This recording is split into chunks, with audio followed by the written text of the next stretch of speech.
Alright class, for this tutorial we're going to look at how to make a tumbler glass out of using just a basic cylinder. And we're going to kind of all set it up to initially create kind of a conic shape, and then we're going to go in and make it thicken it again using that tool, and then further sculpt it. Okay, so once again we're going to come in here and underneath the create menu in the model side, the solid side, go down and choose create form. This time we're going to go create a cylinder. Okay, once again pick a plane to orient it, pick where the center point is. We're going to drag out, we'll go with 80 on, well, 60 on this one. Okay, and then we'll pull up and make something, let's say about 120 height wise. Okay, so there's kind of a good basic proportion. Now I want to start off with a basic conic shape. If I start double clicking on this, it's not going to quite modify it the way I want. So what I'm going to do in the height is I'm going to cut this down to just one face. Okay, one subdivision to make a face that way. Going around, I'm actually going to set it up to go to 16. Okay, we'll understand why later on with that. Alright, so that's good. Now, with this being only one face, what can happen is I can double click on this bottom, say edit form, scale the bottom down, and there is my basic conic shape. Okay, now sculpting wise, it's not not going to be really useful at this point, but we'll talk about that more in a second. Alright, so I am going to now, I gotta be able to pour something in this, so let's put a bottom on this. So back underneath modify, there is the fill hole tool, and if I just double click on that edge, and let me turn this off and show that. Normally it's going to do that. It's going to kind of make this form that is not flat on the bottom, so we definitely wouldn't stay in unless I make a stand for it. And that is set up to collapse. Fill star will give you something like this. Okay, still not flat, but kind of with a pointed cone shape, but consistent. And reduce star does basically kind of ribbon faces like that, and makes a form that looks like that. So I want to do the fills. Actually, we'll do the collapse. Actually, we'll see here. But what I'll do is change this to maintain crease edges. So instead of softening up, I'll get these nice hard edges there. You can fillet those outside of the program. Okay, and let's actually try to do. Think if you do the fill star in this, it'll just be flat plane. So that's good. Okay. All right. So there's the closed up form. I'm going to subdivide this a little bit more. A quick way to do that is to go insert edge, pick on like this top edge. Okay. It defaults to 0.5, which is right in the middle. That's good. Hit OK to that. Go in and do this next one, the one that was just created. Again, select it. Whenever you just used a tool, if you right mouse click, there it is at the top of this marking menu. So this time I'm going to put one up there, but I'm also going to set this to be on both, not as a single. Hit OK to that. So now I got this subdivided further. I'll do the top one again one more time. Insert, and we'll subdivide the top as well. Okay, so we get a little bit more information up there to kind of work with. Alright, let's see if we can make this into a solid by thickening it at this point. So I'm going to go in, choose the thicken tool, pick this.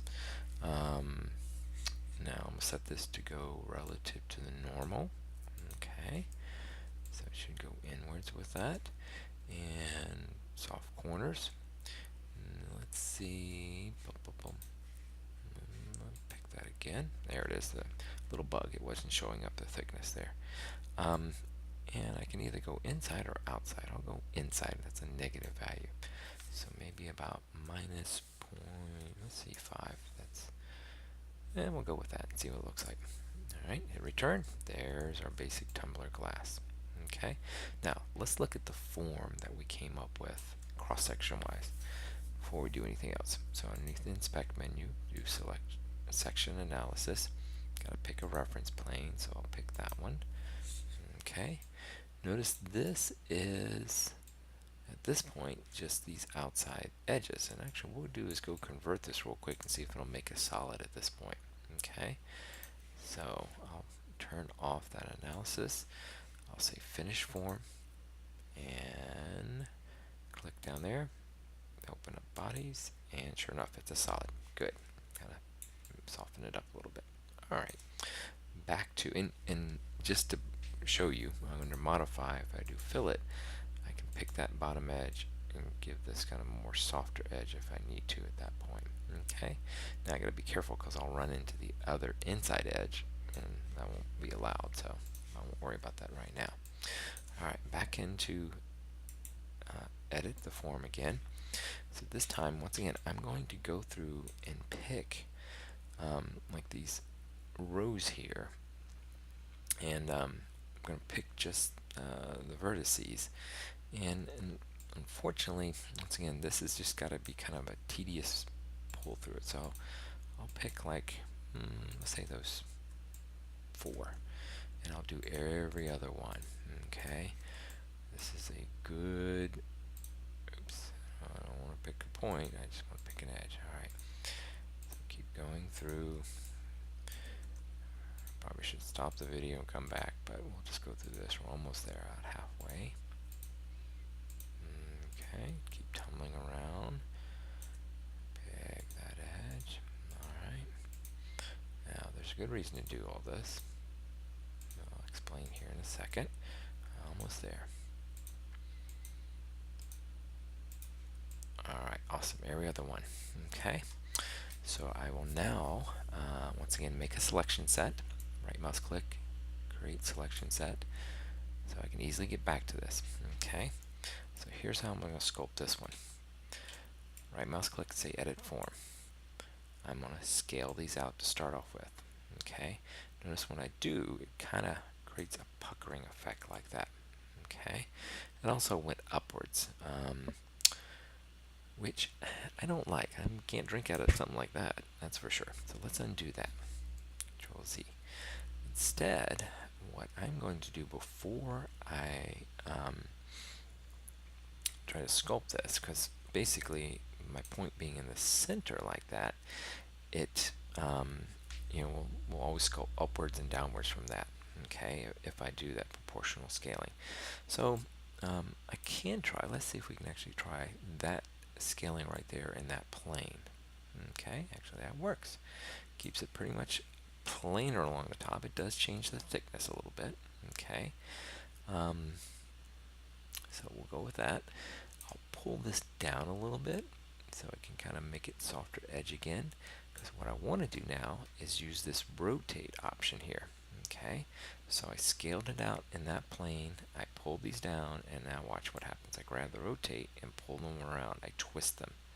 As I do that, and especially if I go over a little bit further, I get a really kind of neat sculpting effect that happens. Okay, so in essence, this is getting pulled close to that, so that's rounded, but where on the back side of this, it's basically flattened out. Okay, and you got to be careful once again that I don't come up with too tight of a crease there. I think it's okay. Let's try it. Hit OK. I will finish form, and voila, it converts into a solid. Got a neat kind of sculpted form there. Okay, now let me go back in and undo that. Okay, and once again use my selection set as a quick way to reselect. This has like a little bug. If you change the name, there we go. Okay, now I'll hold down the shift key and kind of deactivate these. Okay, so I'm going to try to modify this a little bit, just to come up to try something different here real quick. Alright, one more. There we go. Alright, edit form. Okay, I will try to rotate that. Let's see if that's going to do something unique. Not much different, because once again it's pretty much pulling on that. Now here's what I can do differently for sure. Let's go back in and reselect those edges. Okay, keep spinning around to do this, and we'll actually just basically rotate them. Yep, That's good. That's good. Almost there. Okay. Good. And then I can always confirm how many I have selected. Notice it says there 8 edges. So that's good. Twist those backwards. Okay. There we go. Now we're getting something a little more sculpted form. Alright. So once again, you can kind of see some of the unique things you can do with T-spline forms like that. Okay. Hit OK, hit finish form, and now I got kind of a unique tumbler glass that's got a really unique sculpt form to it. And just to finish it out, I'll hit fillet on this, click on that edge, let's push it in a little bit, let's see, we'll try to be consistent, maybe 5, okay, hit OK to that, good. Want to do the same on the inside, repeat the last tool straight up, pick on that edge, put in 5 there as well, good, hit OK. Alright, everything's working. So a little bit how you can do just overall sculpting form like this. Once again, starting with a primitive cylinder, only having one face going vertical, scaling it, and then adding in more and then thickening it using the grease edges. So I keep it nice and tight on the bottom there, otherwise I get a really soft form. But that definitely will work as an actual glass. And then I get everything else just kind of nicely done up as a solid. Okay, so that's definitely a quick way to go through and model up a tumble form like that.